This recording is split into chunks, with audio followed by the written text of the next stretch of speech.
Hello friends, मैं प्रिया उड़ान IAS में आपका स्वागत करती हूँ।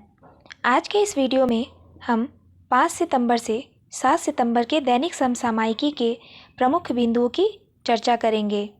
तो आइए चलते हैं आज के प्रमुख समाचारों की ओर। आज का पहला बिंदु है, केंद्रीय विश्वविद्यालय झारखंड के विद्यार्थियों ने कमला फल यानी रोरी से बनाया सोलर सेल। केंद्रीय विश्वविद्यालय झारखंड के अंतर्गत ऊर्जा अभियंत्रण विभाग के विद्यार्थियों ने औषधीय पौधे कमला फल के ड्राई अर्क की मदद से ड्राई सेंसिटाइज्ड सोलर सेल तैयार किया है।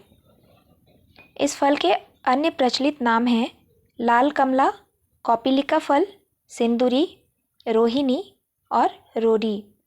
इसका वैज्ञानिक नाम है मलोटस फिलीपेंसिस। विद्यार्थियों ने रोहिणी फल का उपयोग शोध कार्य में किया है। इस शोध कार्य में शामिल जो लोग थे उनमें अरूप महापात्रा, प्रशांत कुमार, ज्योति भंसारे, माधवी सुपरसेनी, अनिक सेन, जिनका नेतृत्व जो है वो प्रोफेसर वासुदेव प्रधान कर रहे थे। प्रोफेसर प्रधान के अनुसार इस फल के बाहरी हिस्से से प्राकृतिक रंग निकाला गया, फिर इसे डिवाइस में डाला गया। सूर्य की रोशनी को इस डिवाइस ने संग्रहित किया और इससे फिर सौर ऊर्जा से परिवर्तित होकर बिजली पैदा हुई। डॉक्टर प्रधान ने कहा है कि अभी तक इससे 0.3 वाट से 0.5 वाट तक का सफल परीक्षण किया गया है और आगे बड़े पैमाने पर तैयार करने का प्रयास किया जा रहा है। विश्वविद्यालय का यह शोध international journal of energy research में भी प्रकाशित हुआ। हमारा अगला बिंदु है झारखंड लोक सेवा आयोग सिविल सेवा परीक्षा। झारखंड लोक सेवा आयोग ने 2017 से 2020 तक के जेपीएससी के नियुक्तियों के लिए एडमिट कार्ड जारी किया है। इसके लिए जेपीएससी को 5,34,000 आवेदन प्राप्त हुए थे, जिसमें से 1,65,000 आवेदन जो है वो विशेष कारणों की वजह से रद्द कर दिए गए और 3,69,327 स्वीकृत आवेदनों पर एडमिट कार्ड जारी किया गया। यह परीक्षा 252 पदों के लिए होगी। राज्य भर में कुल 1102 परीक्षा केंद्र बनाए गए हैं। हमारा अगला टॉपिक है मत्स्य विभाग तालाब में आईओटी तकनीक का प्रयोग। झारखंड में मछली पालन किए जाने वाले तालाबों में उपलब्ध रसायन, ऑक्सीजन लेवल व खरपतवार की जानकारी अब ऑनलाइन मिलेगी। इसकी मॉनिटरिंग भी ऑनलाइन की जाएगी। इसके लिए एजेंसी का चयन किया जाएगा। इसके लिए तालाबों में इंटरनेट ऑफ थिंग्स तकनीक का इस्तेमाल होगा। पहले चरण में राजधानी के 2 तालाब सहित अन्य जिलों के तालाबों में इस तकनीक का उपयोग किया जाएगा। इंटरनेट से संचालित एक चिप पानी के अंदर रहेगा, जो सीधे उपयोग करने वाले के मोबाइल से जुड़ा रहेगा।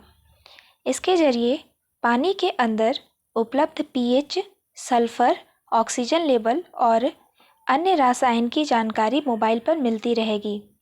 मछली को कितने ऑक्सीजन की ज़रूरत है, इसकी सूचना भी मिलती रहेगी। ऑक्सीजन की कमी होने पर लाल रंग से स्थिति बिगड़ने का संकेत मिलेगा। इसके बाद एक कमांड के माध्यम से ऑक्सीजन की कमी दूर करने वाला मोटर चला दिया जाएगा। ज़रूरत भर ऑक्सीजन की आपूर्ति हो जाने के पश्चात मोटर स्वतः बंद हो जाएगा। एक सिस्टम से 2 एकड़ तक के तालाब पर नज़र रखी जा सकती है। एक यूनिट पर करीब 65,000 रुपये का खर्च आता है। राज्य के कुल 34 तालाबों में इसे लगाया जाएगा और इसके लिए 24 लाख रुपए का प्रावधान किया गया है। इस तकनीक के जो लाभ हैं वो ये हैं कि इस तकनीक के उपयोग से तालाबों में मैन पावर की कमी को दूर किया जा सकेगा। 1 या 2 आदमी से जो है वो तालाब की पूरी ज़रूरत पूरा की जा सकती है। वहीं ऑक्सीजन की कमी से मछलियों को होने वाले नुकसान से बचाया जा सकता है।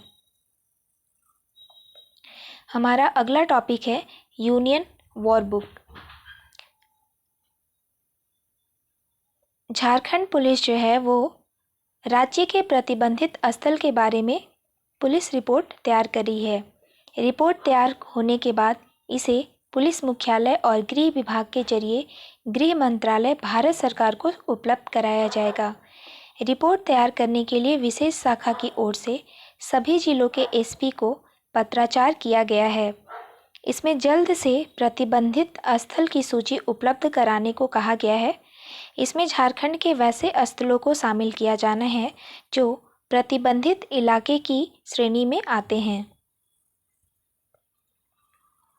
हमारा अगला बिंदु है सीसीएल को establishment of the year award.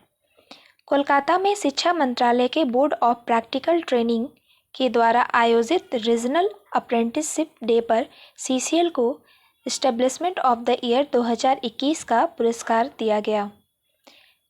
इस पुरस्कार को सीसीएल के जीएम HRD सिंह ने प्राप्त किया। Establishment of the year award जो है वो कौशल विकास के क्षेत्र में उल्लेखनीय योगदान के लिए दिया जाता है। कंपनी ने झारखंड बिहार के पहले बेसिक ट्रेनिंग प्रोवाइडर केंद्र की स्थापना किया है। वर्ष 2020-21 में सूचीबद्ध प्रशिक्षण कार्यक्रमों को कंपनी ने वेबिनार और ऑनलाइन माध्यम में बदल दिया था, जिसके लिए इन्हें establishment of the year award 2021 से पुरस्कृत किया गया। हमारा अगला बिंदु है CMPDI ने तैयार किया SPE सॉफ्टवेयर। भारत सरकार की महारत्न कंपनी कोल इंडिया लिमिटेड ने स्पेक्ट्रल एनहांसमेंट SPI नामक सॉफ्टवेयर लॉन्च किया है। यह भूकंपीय तरंगों की मदद से सर्वे कर भूगर्भ में दबी कोयले की पतली परत का पता लगा सकेगी। कोयले की पतली परत जिसे सिम के नाम से जाना जाता है। इससे देश में कोयला संसाधनों के बेहतर आकलन में मदद मिलेगा। यह देश में कोयला की खोज में इस्तेमाल होने वाला अपनी तरह का पहला सॉफ्टवेयर है। कोल इंडिया की अन्वेषण एवं विकास करने वाली अनुषंगी company central mine planning and design institute CMPDI ने इस सॉफ्टवेयर को Gujarat energy research and management institute GERMI के सहयोग से तैयार किया है। इस सॉफ्टवेयर के कॉपीराइट प्रोटेक्शन के लिए भी आवेदन किया गया है। इसे CMPDI ने गुजरात की एक कंपनी के थ्रू जर्मी के थ्रू तैयार किया है। अब तक भूगर्भ में कोयले की सीम का पता लगाने के लिए किए जा रहे भूकंपीय तरंगों के सर्वे से धरती के अंदर मौजूद कोयले की पतली सीम का स्पष्ट रूप से पता नहीं चल पाता है, जिससे कोयला संसाधन में मुश्किल आती है। SPI सॉफ्टवेयर इसी समस्या का समाधान करेगा। यह भूकंपीय तरंगों की क्षमता को बढ़ाने में मदद करता है।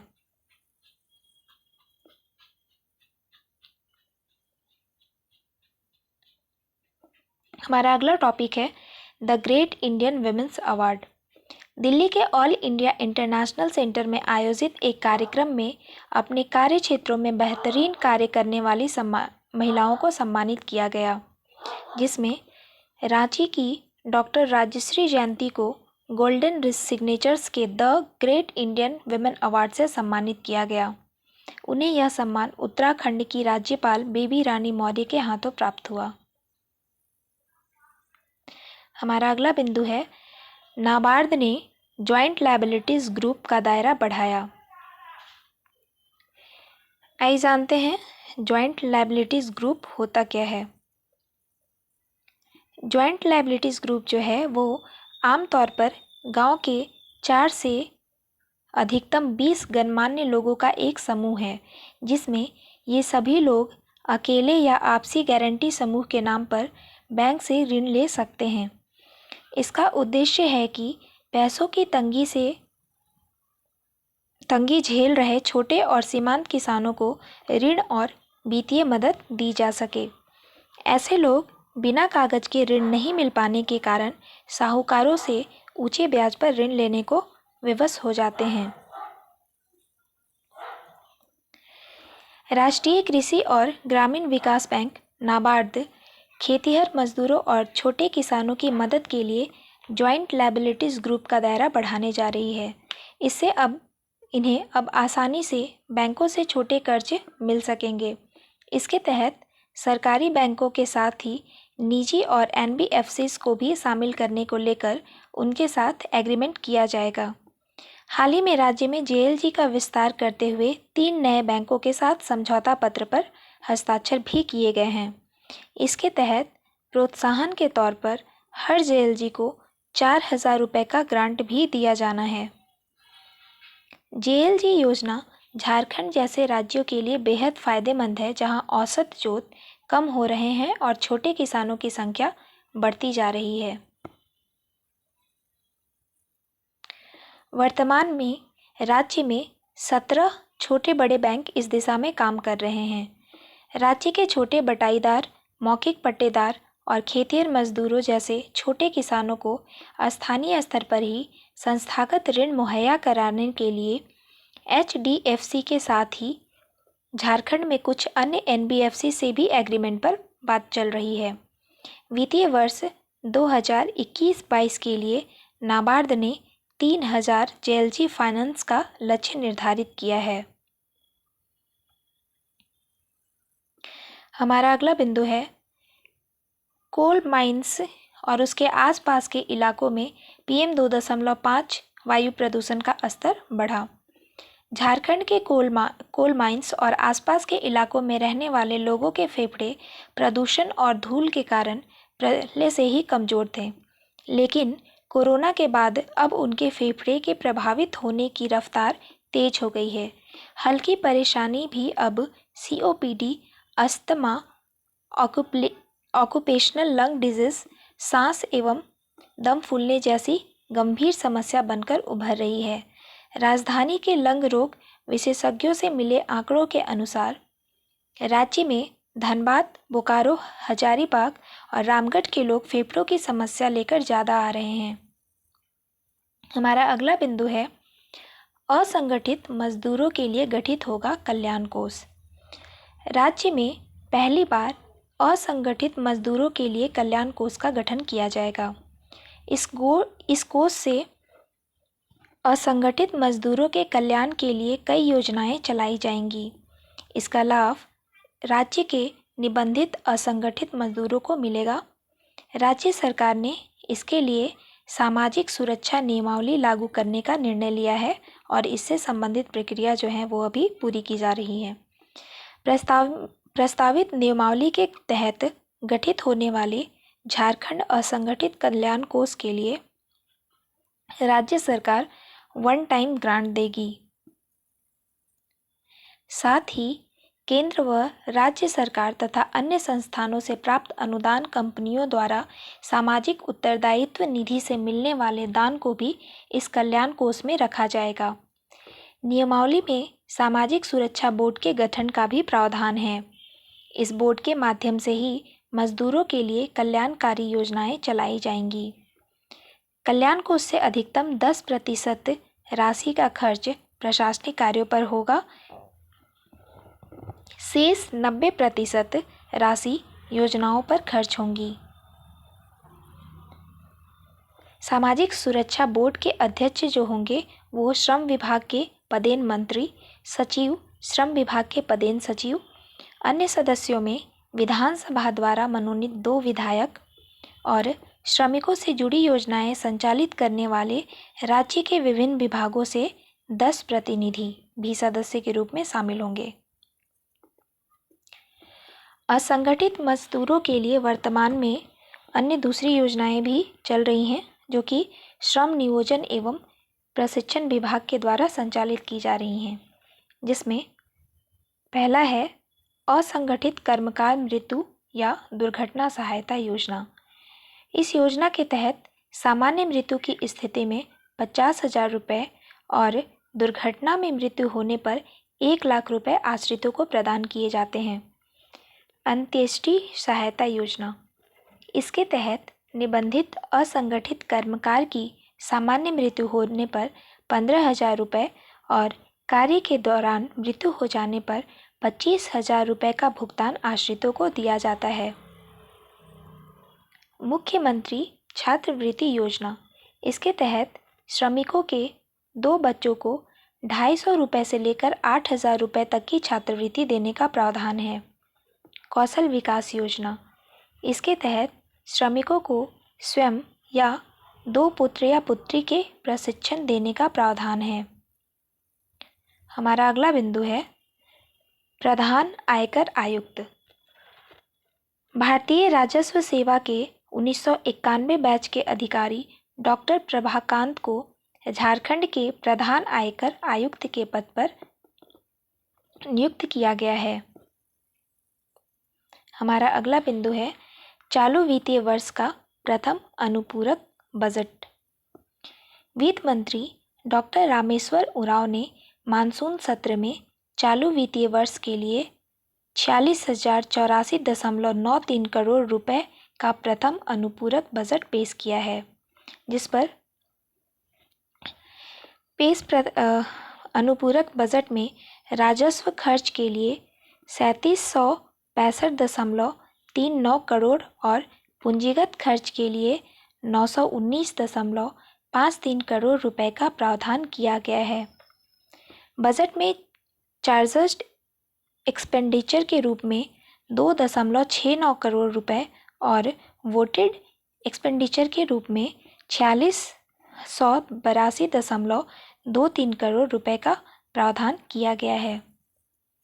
इसमें सबसे ज़्यादा 1786.05 करोड़ रुपए का प्रावधान ऊर्जा विभाग के लिए किया गया है।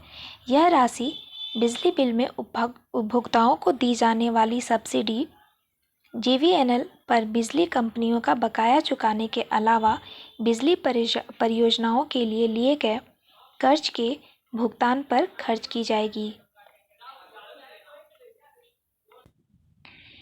आइए जानते हैं किस किस विभाग को कितनी राशि अनुपूरक बजट के रूप में प्रदान की जाएगी। कृषि पशुपालन एवं सहकारिता विभाग को 324.75 करोड़ रुपए, कृषि पशुपालन एवं सहकारिता विभाग के पशुपालन प्रभाग को 12.23 करोड़ रुपए, मंत्रिमंडल सचिवालय एवं निगरानी विभाग को 1.34 करोड़ रुपए, मंत्रिमंडल निर्वाचन विभाग को 17.90 करोड़ रुपए, कृषि पशुपालन एवं सहकारिता विभाग को 0.34 करोड़ रुपए, ऊर्जा विभाग को 1786.05 करोड़ रुपए। इस विभाग को सबसे ज़्यादा रुपए जो है वो अलॉट किए गए हैं। वित्त विभाग को 0.25 करोड़ रुपए, वाणिज्य कर विभाग को 1.04 करोड़ रुपए, खाद्य सार्वजनिक वितरण उपभोक्ता मामले विभाग को 24.20 करोड़, वन पर्यावरण एवं जलवायु परिवर्तन विभाग को 3.11 करोड़ रुपए, स्वास्थ्य चिकित्सा शिक्षा एवं परिवार कल्याण विभाग को 289.29 करोड़ रुपए, उच्च एवं तकनीकी शिक्षा विभाग को 40.23 करोड़ रुपए, गृह कारा एवं आपदा प्रबंधन विभाग के गृह प्रभाग को 83.42 करोड़ रुपए, उद्योग विभाग को 0.0050 करोड़ रुपए, श्रम नियोजन प्रशिक्षण एवं कौशल विकास विभाग को 5.18 करोड़ रुपए, विधि विभाग को 20.36 करोड़ रुपए, झारखंड उच्च न्यायालय को 2.63 करोड़ रुपए, खान एवं भूतत्व विभाग को 1000.30 करोड़ रुपए, जो कि ऊर्जा विभाग के बाद सबसे अधिक पाने वाला विभाग है।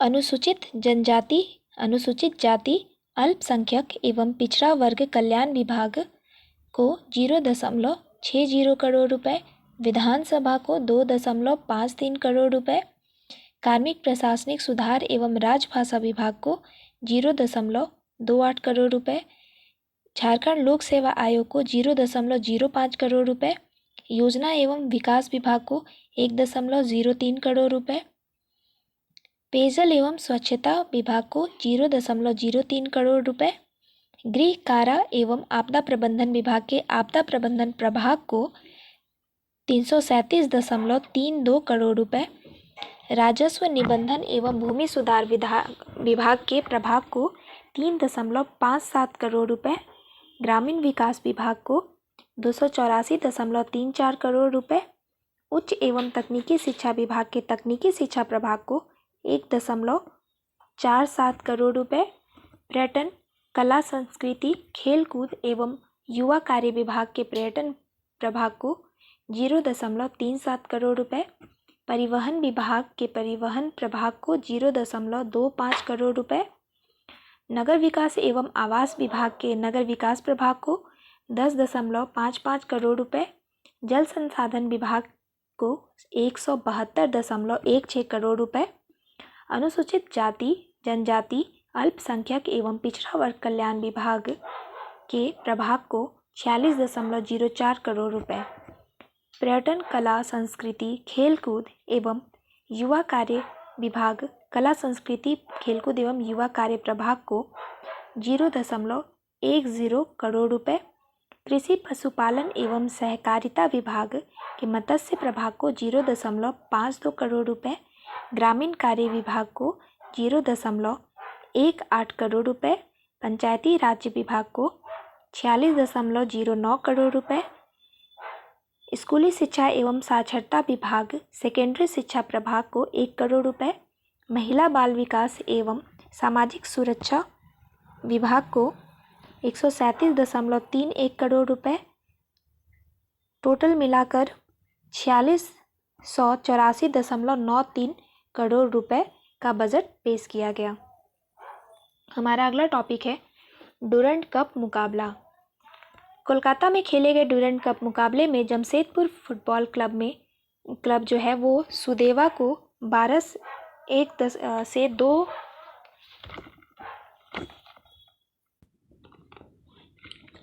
कोलकाता में खेले गए डूरंड कप के मुकाबले में जमशेदपुर फुटबॉल क्लब ने सुदेवा को 1-2 से हराकर जीत हासिल किया। इस मुकाबले में प्लेयर ऑफ द मैच विशाल को दिया गया। प्लेयर ऑफ द मैच का अवार्ड विशाल को दिया गया। जमशेदपुर फुटबॉल क्लब का अगला मैच 10 सितंबर को आर्मी ग्रीन के साथ होगा। अगला टॉपिक है हिंदुस्तान उर्वरक एवं रसायन लिमिटेड हर्ल सिंदरी।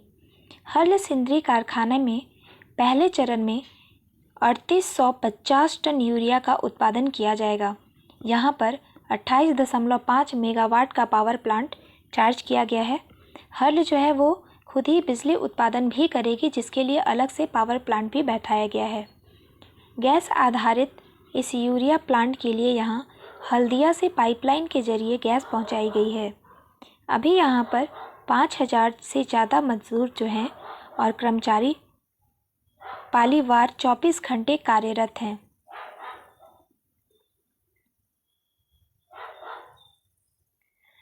प्लांट शुरू होने के समय यहाँ पर अस्थायी कर्मियों की बहाली की जाएगी। यहाँ पर लगभग 1,500 कर्मियों के पद स्वीकृत किए जा चुके हैं, जिनकी नियुक्ति सरकारी नियमानुसार हर्ल मुख्यालय से की जाएगी। यह अब तक का धनबाद का सबसे बड़ा सरकारी प्रोजेक्ट है। यहाँ पर लगभग 6000 करोड़ रुपए का निवेश किया जा रहा है। हर्ल में कई कंपनियों की हिस्सेदारी है, जिसमें 30% का शेयर जो है वो coal India limited, Indian oil और एनटीपीसी का है। 5% का शेयर जो है वो fertilizer corporation of India limited FCIL एवं Hindustan fertilizer corporation of India HFICL का है। साथ ही FCIL ने 690 एकड़ जमीन भी स्थानांतरित की है।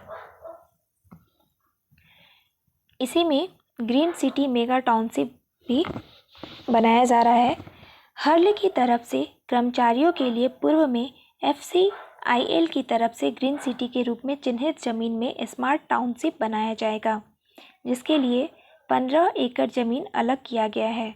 ये सभी इमारतें बहुमंजिला होंगी, जिसमें लागत जो है वो 400 करोड़ रुपए की आएगी। यह क्षेत्र पूरी तरीके से अतिक्रमण मुक्त है।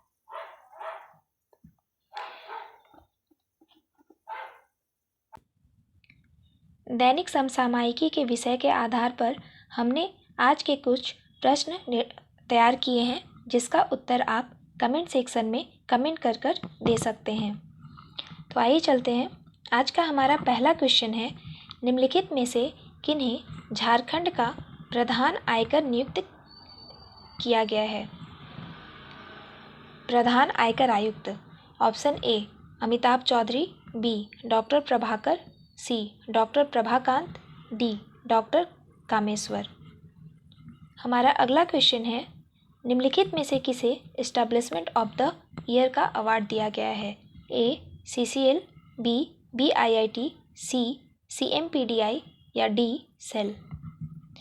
हमारा अगला क्वेश्चन है, चालू वित्तीय वर्ष के लिए अनुपूरक बजट कितनी राशि का पेश किया गया है? ऑप्शन ए 5,000 करोड़ रुपए, बी 3948.58 करोड़ रुपए, 4500 करोड़ रुपए, 4684.93 करोड़ रुपए। हमारा अगला क्वेश्चन है, झारखंड सामाजिक सुरक्षा बोर्ड का गठन किस नियमावली के तहत किया जा रहा है? ऑप्शन ए सामाजिक सुरक्षा नियमावली, बी असंगठित मजदूर नियमावली, सी श्रमिक सुरक्षा नियमावली या डी सामाजिक असंगठित मजदूर सुरक्षा नियमावली।